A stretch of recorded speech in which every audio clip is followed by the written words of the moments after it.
Hello, and welcome to the Social Protection Podcast. I'm your host, Jo Sharp. Welcome to the second part of our two-part series on fuel subsidies and their alternatives. For right now, as a response to the current energy crisis, as well as for the future to improve social protection coverage and transition economies away from fossil fuels. In our last episode, we talked about the global energy price shock caused by the war in the Middle East. As many countries spend billions of dollars on fuel subsidies and other measures to control prices, we looked at how to better design social protection systems to serve as viable alternatives when these kinds of shocks hit. In this second episode, we're looking more deeply at why fuel subsidies persist. Long before the current crisis, many countries already spent large proportions of their budget on fuel and other subsidies. There is near consensus that subsidies are expensive, regressive, and that funds could be spent for better purposes, like health, education, infrastructure, investment in renewable energy, and, of course, social protection. And yet they persist and prove stubbornly resistant to reform. Today we're asking, what does it take to reduce spending on fuel subsidies, to free up fiscal space and transition economies away from fossil fuels? With me today, I'm delighted to welcome my two guests. Tara Moyed is an independent governance and social development consultant and co-author of the paper From Regressive Subsidies to Progressive Distribution. And Dr. Neil McCulloch is director at the Policy Practice and author of Ending Fuel Subsidies, The Politics of Saving the Planet. Tara, Neil, welcome to the Social Protection Podcast. Thanks for having me. Thanks very much. Neil, let's start by talking about subsidies. What do governments commonly subsidise, and how are countries spending on subsidies compared to other kinds of social and domestic spending? Right. So there are lots of countries around the world that subsidise fossil fuels. The typical fossil fuels that get subsidised are gasoline, diesel, liquid petroleum gas, LPG, which is used for cooking. Some countries also subsidise coal in various ways as well. So those are the typical ones. Sometimes countries subsidise kerosene as well. Subsidies are very large. Overall, I think in 2024, they were around about 725 billion. So not nothing. That is a substantial sum, but it's probably going to be getting on for double that this year because of the very high oil prices caused by the war with Iran. So they can be very, very large indeed. And that's just the explicit cost of subsidies. There is also an implicit cost of subsidies. In other words, all the nasty environmental damage that they do, as well as all of the other problems that they cause. And when you add that all up, then that comes up to trillions of dollars. It's been estimated over 6% of global GDP. So subsidies are a bit of a problem. Tara, our listeners will be familiar with some of the arguments against subsidies, that they're regressive, costly, inefficient, polluting, as Neil's just said.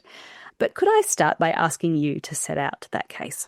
Yeah, I think the case against fossil fuel subsidies is pretty well established. The first issue, as you mentioned, is that they're regressive. So they're often justified as a way of helping households manage the cost of living. But in practice, higher income households capture most of the benefit because they consume more, especially in the case with most fuel and energy subsidies.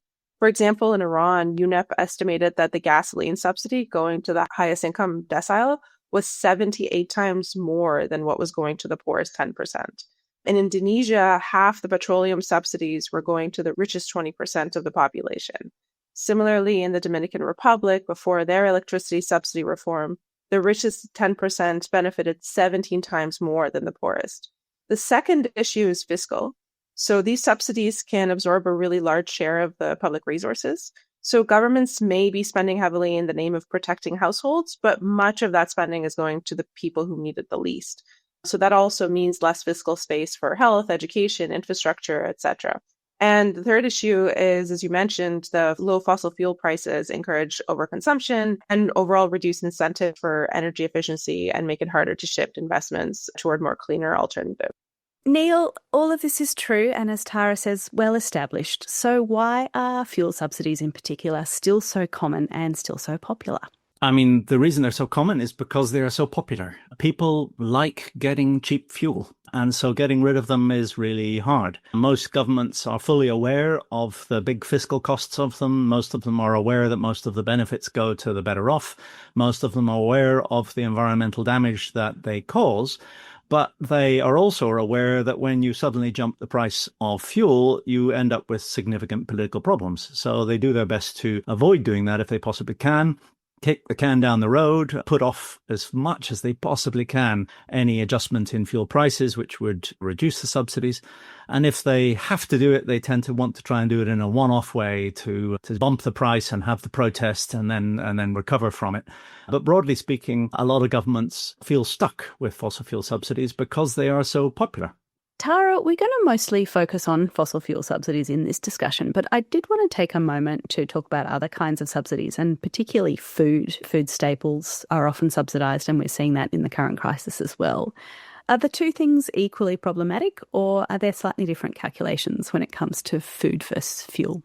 I think this is an important point, and I'll use Iran as the example here because two Iranian economists, Mohammad Dehsoui and Javad Salehi Asfani, did a detailed analysis of the distributional impact of different subsidies based on Iran's household expenditure and income survey. The data is about a decade old, but the findings are really interesting.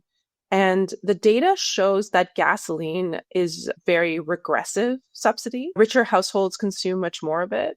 But that pattern doesn't hold equally for all the subsidized goods. So as you mentioned, the bread subsidy, for example, is much more equal. But also, interestingly, their analysis showed that kerosene and LPG are also much more equal across various income groups. So when we say subsidies are regressive, I think it's broadly true for energy subsidies, and especially for gasoline. But it is too blunt to apply that statement exactly to all commodity subsidies. And the other point, and linking back to what Neil said, I think there are two ways to look at this in terms of the popularity of subsidies as well. And one is the absolute amount of subsidy captured, and that often rises with income. But the other is how important the subsidy of each commodity is to the household budget. So in Iran, subsidized goods made up much larger share of income for poorer households, and not only for the poorest. They mattered kind of across a wide part of the income distribution. So for reform, the question isn't only is that subsidy regressive, but it's also which households depend on this good? What share of their income does it represent? And where will the price increases show up? And the case for reform might be strongest for gasoline, but the protection strategy has to be based on the actual welfare impact, including for food, cooking fuel, transport, and electricity. And I think important to draw those distinctions because we'll come back to the question of, what can and should be subsidised later on. Neil, many countries that have signed up to emissions reduction targets still subsidise fossil fuels.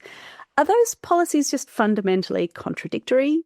I think the reality is that they are fundamentally contradictory. It doesn't make sense to impose a large negative price on carbon at the same time as you're trying to impose a large positive price on carbon. So these things are pointing in opposite directions from one another. I think one of the challenges is that a lot of countries in good faith are trying to sort of do their bit for climate action, but at the same time they have domestic political considerations that they need to take into account. And one of those domestic political considerations is a preference for maintaining low energy prices, whether that be electricity or fuel prices. So therefore they do other things. They do renewable projects simultaneously with fossil fuel subsidies, even though the existence of fossil fuel subsidies can sometimes make it very difficult for renewables, for example, get their foot in the door. A good example of that is Indonesia, where I lived and worked for many years. And there the power system is largely driven by coal. Now, why is the power system driven by coal? Well, Indonesia has a lot of coal, but it also has an awful lot of natural resources, a lot of solar, and a lot of opportunities for using renewables. However, the coal is heavily subsidized because the government wants to keep the electricity price low, and that doesn't create any space then for renewables to flourish. So you get a lot of these lock-ins whereby fossil fuel subsidies are not only contradictory at any point in time, but they also prevent making progress towards the transition. What would you see as the goals of fuel subsidy reform, and who are the people advocating for it in countries and internationally? I think one of the interesting things about fossil fuel subsidy reform is how broad the consensus is, at least in principle. So you can find support for reform from very different places: finance ministries, the World Bank, IMF, climate advocates, and political leaders across very different contexts. So Greta Thunberg, at some point a couple of years back, called energy subsidies, fuel subsidies, a disgrace. And then at the other end of the spectrum, you had leaders like General Suharto in Indonesia who tried to get rid of them. That tells you the case for reform isn't coming from one agenda alone. So for finance ministers and governments, the issue is very much the fiscal space. For climate and energy reform advocates, the issue is incentives. And from a broader development perspective, the issue is opportunity cost. So money spent on broad public subsidies is money that can't be spent on health, education, infrastructure, and other public investments.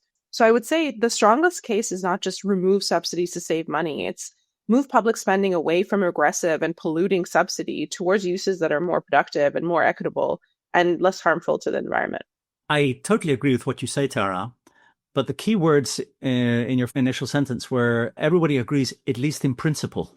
And the reality of the matter is all of the stakeholders that you just mentioned are stakeholders who are in the climate and environment space. And the same is true for ministries of finance all around the world. But if you look broadly within countries, you find a broad range of stakeholders who really don't feel that way at all. The general public quite like subsidies, and of course they're the voters as well. But there's also fossil fuel interests. So part of the story is a political story, but part of the story is an interest story. And so that is another reason why these things have proved quite difficult to reform, even though in principle, everybody agrees. Obviously, I think the point around the political interest is a critical one, but I think people do understand the issues, like the general public does understand the issues. It's more kind of a problem of lack of trust and lack of alternatives that makes energy subsidies so popular. Most governments would get rid of them overnight if they could do so without the threat of kind of unrest and protest and their political coalitions falling apart and various things that we've seen. So then let's turn to the how to actually drive these types of reforms. Neil, in your book, you talk about a kind of technocratic formula that is often applied to efforts at fuel subsidy reform. So can you describe that formula for us?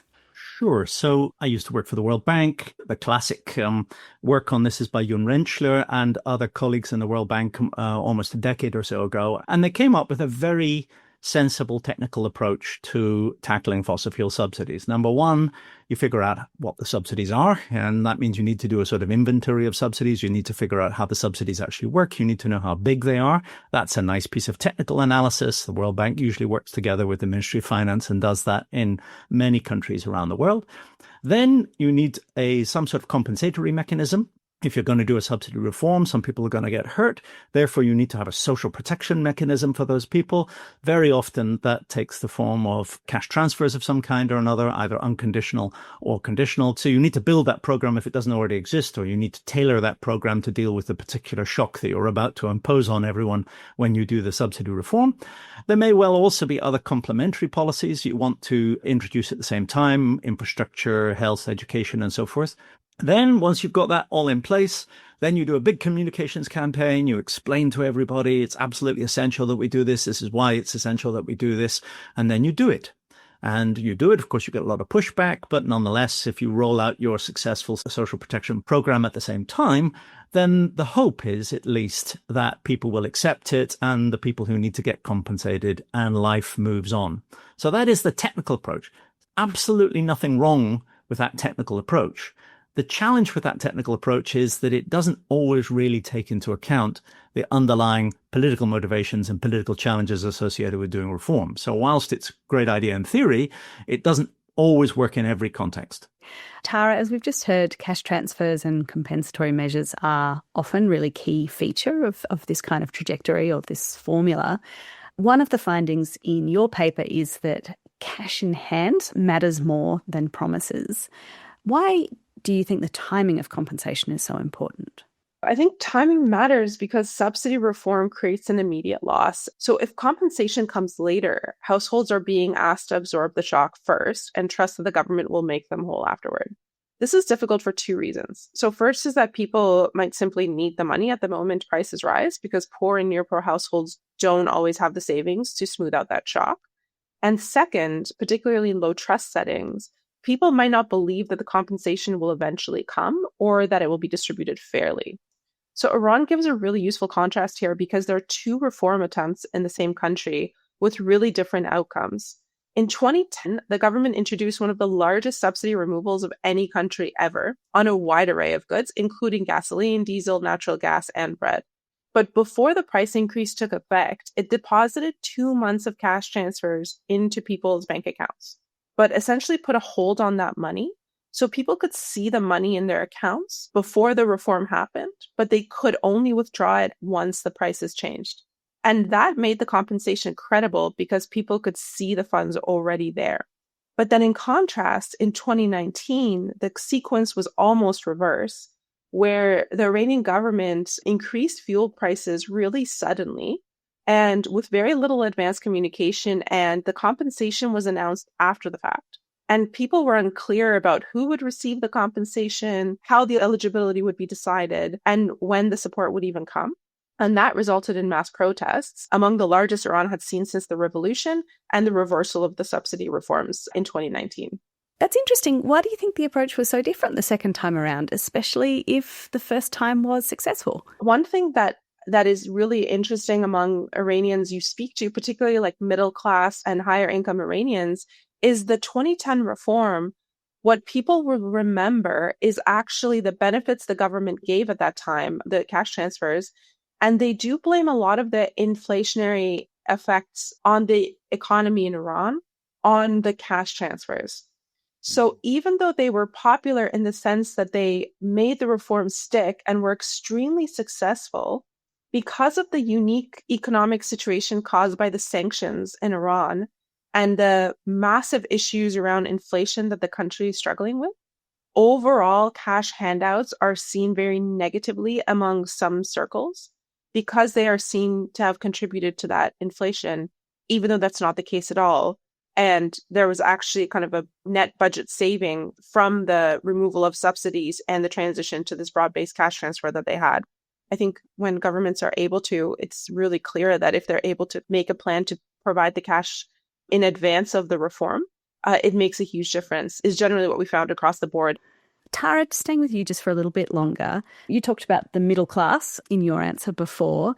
Case studies also suggest that broad-based or even universal transfers can sometimes be more effective than narrowly targeted programs, and I understand that was the case in Iran. Why might a less targeted approach be more effective during these kinds of politically sensitive reforms? I think a less targeted approach can sometimes be more effective because subsidy reform isn't only a technical targeting problem. It's also a political and social contract problem, as Neil also alluded to earlier. So when prices rise, the people who feel affected are usually much broader than the extreme poor. And they can include poor households, near poor households, lower middle income households, transport workers, small businesses, and others who might not qualify for a narrowly targeted poverty program, but they still face real welfare shock. So if compensation is too narrowly targeted, it can miss many of these people who experience the reform as a loss. And that creates both a fairness concern and also a political risk that prevents the reforms from sticking. So there's also an administrative issue, which in many countries, like was the case with Iran, the reasons that governments relied on broad price subsidies in the first place is that they don't have a strong or trusted and up-to-date system for identifying poor households. So building that kind of system takes a lot of time. And in practice, the pursuit of a perfect registry can delay reform. In reality, experiences like Iran and Indonesia in 2005 show that you don't really need a perfect system to move forward. If you try to move immediately from a universal subsidy to a really narrowly targeted transfer, exclusion errors can be really high. But in low trust settings, that can really quickly become politically explosive. So broad-based or even universal transfers can help with that. And they're easier to explain to the population, easier to deliver really quickly, and often perceived as fairer. They also make the reform more credible because people can see that the savings are being returned directly to the population and not, absorbed by the budget in some kind of mysterious black hole. Neil, you have pointed out, of course, that there are people and institutions with vested interests in perpetuating fuel subsidies. So how does that affect the picture or challenge for reform? I think it has a big impact. I don't think it is necessarily as big an impact as the political cost. Usually the political cost is the dominant thing which is determining whether reforms happen or not. But there may well be actors within any particular country who are benefiting significantly. And the real question is, what is the connection between those actors and the political system? Some of the listeners may well be familiar with Tim Kelsall and his colleagues' work on political settlements. And this is really about the nature of the political settlement. Understanding the nature of the political settlement, and in particular political financing mechanisms, tells you whether or not you're going to have serious pushback for fossil fuel subsidy reform. So in some countries, the oil and gas industry dominate the political financing mechanism. They're the people who pay for elections. In the Indonesian case, of course, coal is one of the key drivers of political finance in Indonesia. And that's one of the reasons why it's been very difficult to squeeze coal out of the power system or to remove the subsidies which coal gets in its inputs into the electricity system. So you've got to think more holistically about what's the role of these fossil fuels within of the political system. Sometimes those actors are not as important. And perhaps most importantly, sometimes you can have situations where you get a political transition and the backers of the different political parties from one to the other are different. And that provides a wonderful opportunity for politicians who come in to do a subsidy reform, which not only is a good thing for the environment and for the people and allows you to spend more on health and education, but also hurts your enemies politically. And so at that point, you get a win-win situation and you can make a lot of progress very rapidly. Tara, you've started to talk about, some of the ways that these reforms can be supported and be successful. What else do you think distinguishes successful reforms from those that lead to protests and policy reversals? Neil's points around the political and vested interests is really critical, and they do need to be taken into account. But I think another really key point is really understanding that subsidy removal actually impacts real people and real households. So looking at various cases for the paper that we had done, I think the main distinction is whether reform is designed around the people who will actually experience it as a loss. So subsidies persist because they're visible and immediate. Even if they're efficient, people know what they're getting. So a lower price for fuel, LPG, bread, electricity, or transport versus a promise that savings will be later used for something much better is a lot harder to trust. So public buy-in isn't just about explaining the economics, which kind of goes to the point around communications being really stressed as a key. Overall, I would say it's really about recognition and legitimacy. And it kind of links to Neil's point about the vested interests as well.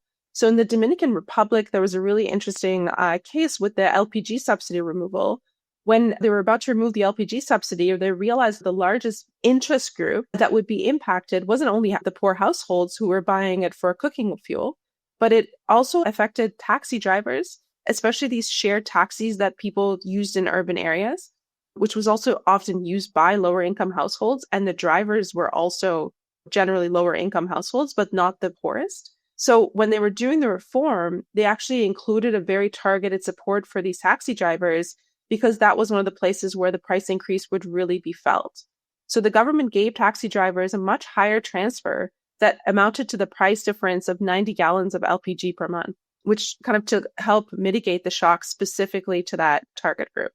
But I think the key is that every country is different. So it's important for the government and partners to really understand where the shoe pinches. And that's not always going to be through kind of proxy means test results. Neil, this is the $64,000 question, or maybe the, $725 billion question. You've talked about political transitions, perhaps offering opportunities to untangle some of the kind of links between power and vested interests that can stand in the way. What are some of the other pathways you think there are to reform? What kinds of coalitions or alliances need to emerge? Yeah, I think that this business of building a political coalition around a reform is absolutely key to success. Without doing that, the reform is very likely to end up getting reversed, at least in part. Who are the sort of coalition you want to pull in? Obviously, as we discussed, the Ministry of Finance is usually much in favour of doing subsidy reforms, but you have to make sure that the other ministers are too. You need to make sure that you actually have concentrated, holistic government so that one minister isn't basically contradicting another minister about the desirability of the reform. You also really need to have a strong narrative.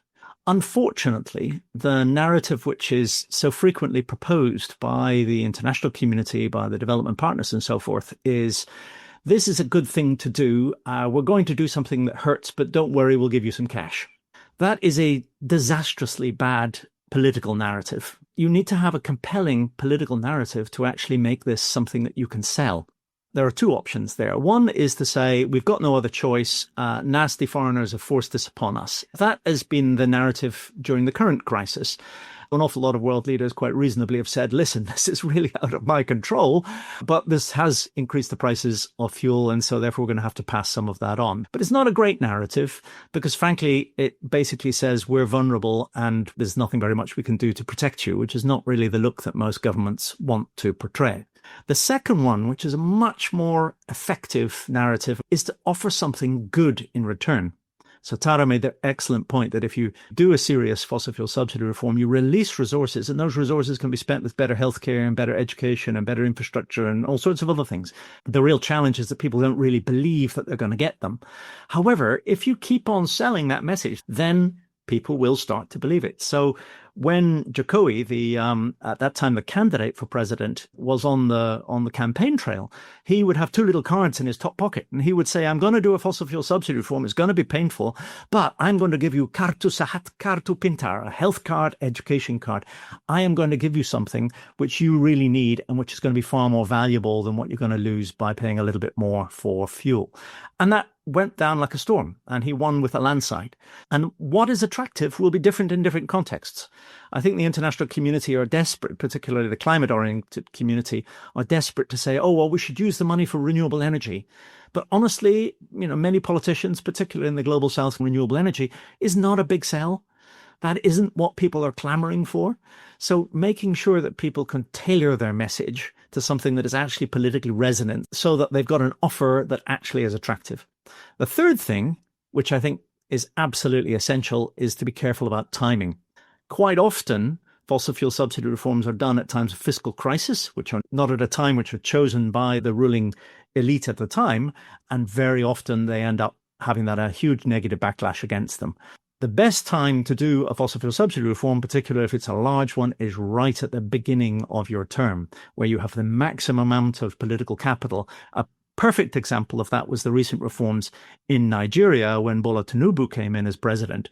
And to everyone's astonishment, because, Nigeria's had 30 to 40 years of fossil fuel subsidies, to everyone's astonishment, in his inauguration speech, he announced a major fossil fuel subsidy reform. And of course, naturally, there was chaos, and he hadn't done any of the preparation on social protection and so forth, and everyone was shocked. And people asked him subsequently, why did you do that? And his answer was, I did not want to give time to any of the political opposition to be able to build up the momentum so that they could oppose this. I had to do it in my inauguration speech. I think, Neil, there's a few points there, but one thing that stands out to me is that there are so many sectors and so many sort of interest groups that are really looking to fuel subsidy reform to fund, whether it's health or education. On this podcast, obviously we talk about social protection financing a lot. As you say, climate financing. We're all looking to the same source of fiscal space. And I think it's a good point that it is up to governments and citizens to think about, what they most need that fiscal space for.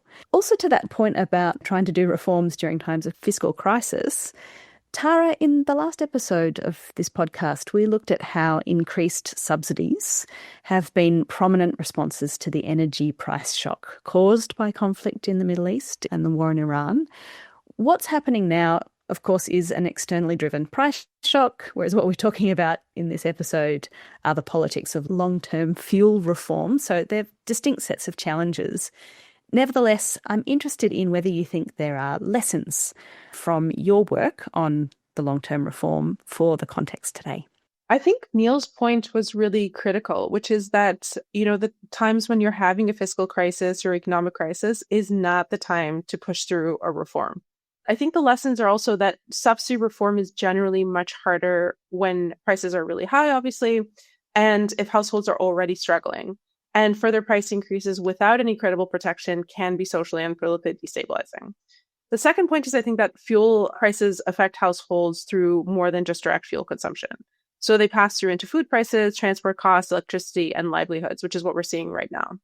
And the third point is that cash transfers can help protect purchasing power, but they might not stop that pass-through for short-term crisis. So in the case of the context right now, the temporary price smoothing measures might sometimes be justified. But the challenge is to protect households from the immediate shock without creating open-ended subsidies that become politically difficult to unwind later. So if you do end up with kind of a food price inflation, the prices are sticky back downward. So unless you're a country like the UK, which has really strong legislation around this, the population could actually see the impact remain in that higher cost of food essentially forever after even the crisis has resolved. Neil, other than the sticky politics and the challenges around reform, why is it so hard to get changes to stick? I mean, we've talked a lot about Indonesia in this conversation. Indonesia is an example where, despite sort of successive waves of reforms, you nevertheless still see subsidies eating into fiscal space, and they seem to kind of fall to a level but then grow back again over time. So what else needs to happen within economies to actually enable transition away from fossil fuels and fossil fuel subsidies? So just on this issue of getting things to stick, getting a reform to stick, I guess there's a technical reason and there's a political reason why it's hard to get things to stick. Let me start with the technical one, because actually a lot of people don't seem to be aware of this one, which is fossil fuels are largest and most difficult to reform in countries that fix prices. If you fix price at any given level, you've decided it's so many rupees or rupiah or whatever it is per litre, and you fix it at that level and then inflation picks up, then that in world prices is going to get cheaper and cheaper and cheaper and cheaper. And of course, these are internationally traded commodities. And so the subsidy just gets bigger and bigger and bigger over time until eventually you have to do a big price jump.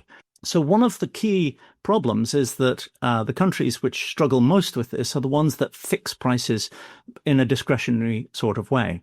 Contrast that to countries which have got an open market in fuel, where prices go up and down on a daily basis, basically, based upon what's happening in the market.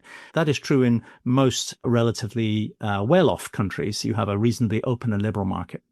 And that points to two technical ways in which you can do a long-term resolution of fossil fuel subsidies. If you liberalize the market for fuel, then the domestic prices are going to reflect what's happening on the international prices, and everything just moves up and down accordingly, and you haven't got any fiscal cost.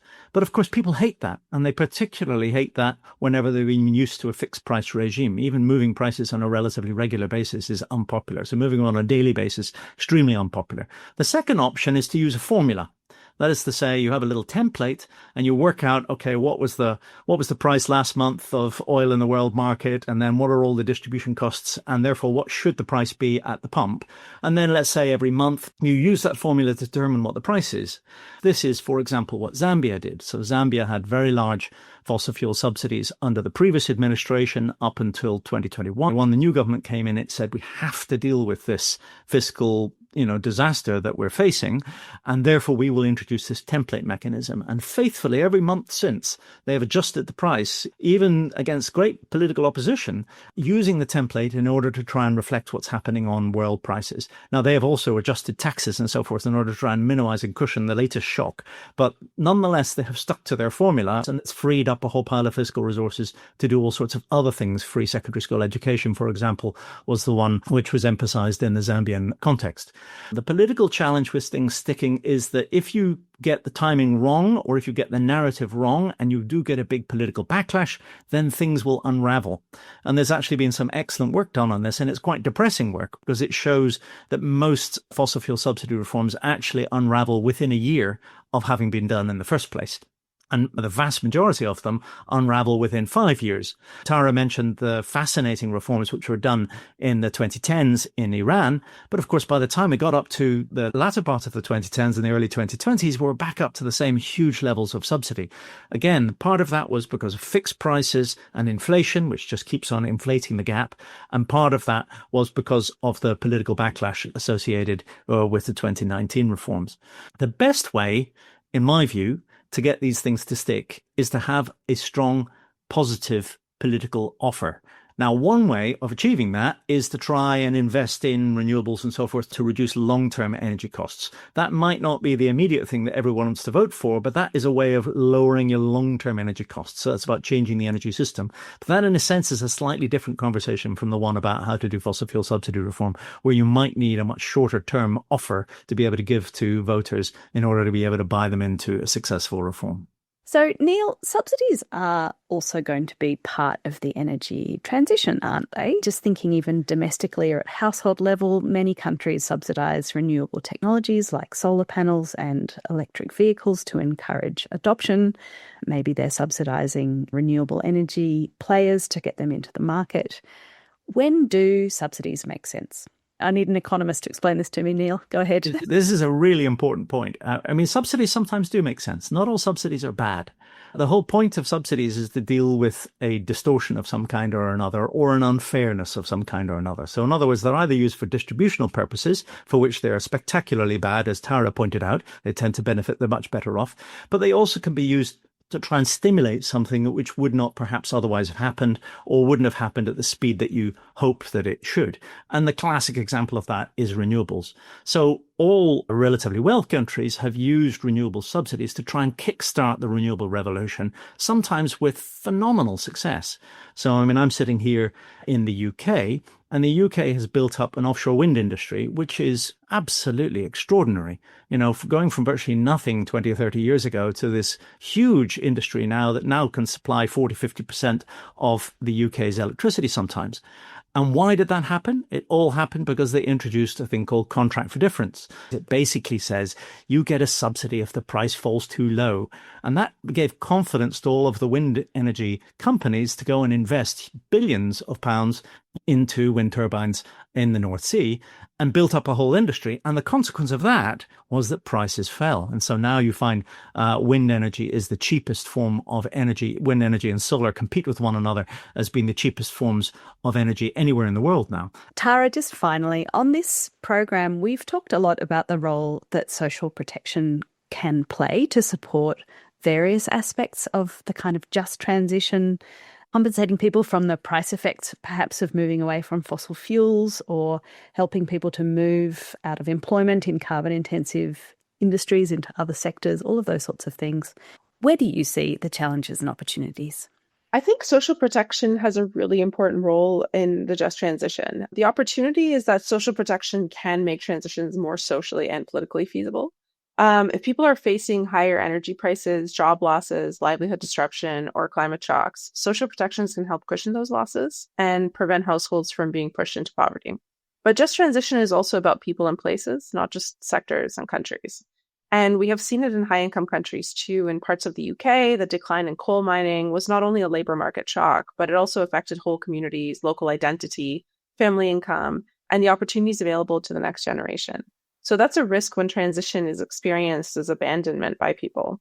And I see a similar principle in my own work. I come from a community development background. And when I have worked with communities in really fragile settings after a shock, of course, people need cash, but they also want to rebuild and invest in things that change the future of their community. So irrigation canals, roads, microhydro, basic services, local infrastructure. And that matters because people value public goods too. They don't only want to be protected from loss. They want to see a pathway for something better. So I would see social protection as a part of a wider transition package. In the short term, it can provide income support and help households manage price or employment shocks. But over the long term, it has to connect to opportunity like skills, jobs, services, infrastructure, mobility, and investment in places that are losing old sources of income. So the opportunity is to build social protection into the transition from the beginning, alongside community-based infrastructure and national investments. So people can see not only what they're losing, but also what they're being supported to move forward toward. I'm really struck in this conversation at the way that you've both contrasted sort of the compensation aspects of these reforms as being, important and certainly part of the picture. But you've both also talked about the need to have a vision and offer something really clear that, as Tara, you say, represents an improvement and an opportunity for a community. Neil and Tara, thank you so much for joining me on the Social Protection Podcast today. Thank you. Thank you for having us. Before we go, we like to end each episode with some quick wins. We ask a guest to bring in some recommendations for research, news, or events that have sparked their interest and that we think you should know more about.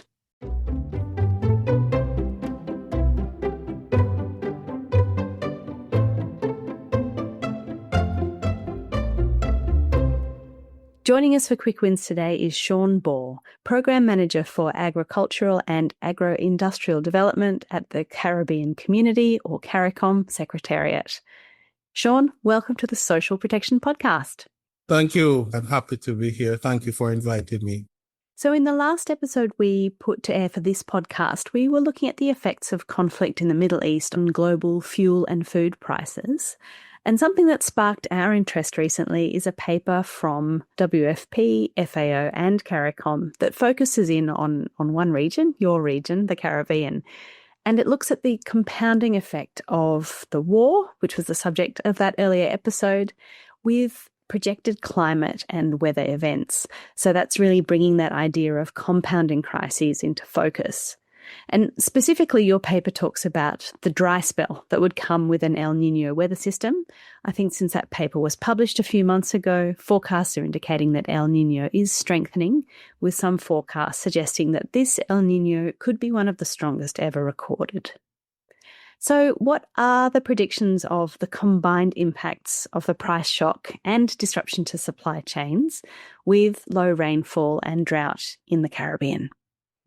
It's important to point out that here in the Caribbean, working with our partners, we are constantly looking at what's ahead of us, whether it be climate, whether it be economics, whether it be supply, whether it be human resources. And one of the things we quickly identified as a region is the effects of, one, the conflict which is now existing through the Middle East, and two, the projected impact of El Niño.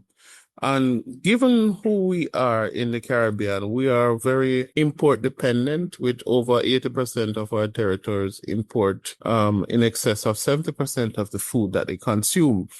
And I mean, there are lessons that we have learned from COVID, and this led us to always be anticipating and projecting what it is that we expect to happen or what could be the possible outcome. So we looked at these two current scenarios or events which are happening, and we're expecting that there will be challenges as it relates to energy prices. There will be challenges as it relates to fertilizer and shipping. There will be challenges as it relates to drought and the persistence of drought throughout our region. And in particular, it will have a devastating effect, not only on daily household livelihood, but on agricultural production and, in fact, food security. It was really striking in an earlier episode, as I mentioned, we were talking about the cost of food and all of the many things that can impact that cost, from kind of supply chains, fertilizer, input costs. But of course, as you're saying, the weather and rainfall and all of those things. But whatever the factors are, I guess the point is that food becomes more scarce, food security becomes an issue and prices go up. And that's what really requires the response. So how are countries in the Caribbean responding? We in the region have what is called a 25 by 25 plus 5 food security plan. And what it really seeks to do is to improve our food and nutrition security status. One, trying to reduce our reliance on imports, and two, to improve and transform our food systems. So what the region, through our heads of government, has done, we have developed what is called a regional response framework, or matrix, in other words. It has mapped all the potential scenarios and impacts to be generated from these two conflicts, and we have come up with long-term and short-term as well as medium-term solutions. One, we're looking at, in terms of fertilizer disruptions. For the short-term measures, we're looking at alternate sources, whether it be organic, alternate suppliers. And also we're looking at how we prioritize strategic crops of economic importance to us. And long-term to medium-term, what we've started to do is look at diverse sourcing and the development of domestic and regional fertilizer production. The impacts we're looking from shipping and logistics distribution. And I mean, this is throughout the region. We see implications, import delays, higher food prices, and supply shortage. And we're saying the short-term response is to look into prioritize essential imports and look at emergency logistics coordination. Medium to long-term, our approach is to look at regional shipping solutions that we are far advanced in now, and coming out of the last heads of government meeting that took place last week, that has been very much advanced. And also, we're looking at strategic food reserves. How do we now put in place a food reserve system that looks at the most vulnerable and ensure that our member states are at a place where we're able to feed ourselves? We're looking at protecting most vulnerable in society with the necessary support, cash transfers, and also buttressed by a school feeding program. And we hope in the long term we'll be able to put in place what we'll call shock responsive social protection systems that will be able to respond, anticipate, and to have constant solutions for future shocks in this regard. I'll touch on El Nino a little bit now. Our member states are diverse. There are some member states that have adequate supplies of water and some who don't. And climate change is a real issue for us in the region, and we've seen it. What it will require from us is greater, better water management techniques.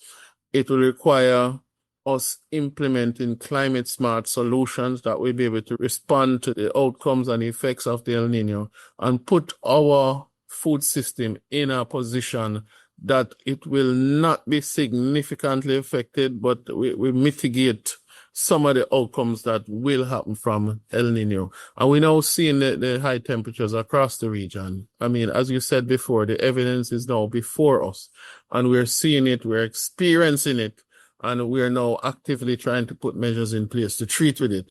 You spoke about the Caribbean being anticipatory and proactive earlier, and I was also really interested that the paper also mentions that Belize triggered its anticipatory action mechanism for drought back in May, so that some farmers in drought-prone areas could receive anticipatory cash assistance ahead of these expected dry conditions. The idea of that kind of early support is to enable farmers to take proactive measures, such as investing in water storage equipment or drought-tolerant seeds or irrigation supplies, helping them to protect their crops and hopefully safeguard their livelihoods. So you've talked about the need to build shock-responsive systems like these. The current situation is a really stark case of multiple shocks compounding crises in increasingly complex ways. How is the Caribbean thinking about designing systems that can respond to that complexity? Well, I must tell you, it's not an easy task. As I said before, even though we have 15 full members and 8 associate member states, you got to appreciate that all are different, totally different, but similar. If that oxymoron makes any sense, because we look at the commonalities, things that affect everyone. And that's the beauty of the political construct and the customs union that we have called CARICOM. It allows us to develop regional priorities and work on regional priorities, because the Caribbean is a small place and a diverse place, but there are things that unite us, that causes us to always have to be working together. And that's the basis that we work from. And just speaking from a food security point of view, we have what is in place, a grouping called the Special Ministerial Task Force on Food Security and Food Production. And this is a body that has been set up by the prime ministers and the presidents to treat with food security related matters and everything that has to do with the food systems. On a monthly basis, there's a meeting based on a strategic plan that has been put forward. And the aim is for member states to look at the challenges that exist and regionalize them in terms of collective action. And that is what we've been doing. So the different technical experts, different development partners, and the member states, this is where the conversions happen and the priorities are developed, agreed, and discussed. And it's based on that we're now able to put forward plans. Sean Ball, I want to thank you once again for joining me on the Social Protection Podcast today. Well, I want to thank you for having me. Thank you for listening to me. And also to thank my partners, World Food Programme, FAO, IECAS, and others, and our member states who have been working with us.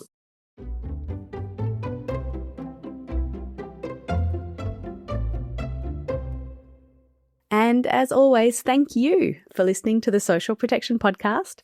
This podcast is a production of socialprotection.org. You can find all of our episodes on the socialprotection.org website and on your favourite podcast platforms. Be sure to like, subscribe, and leave a review. Back next month. See you then.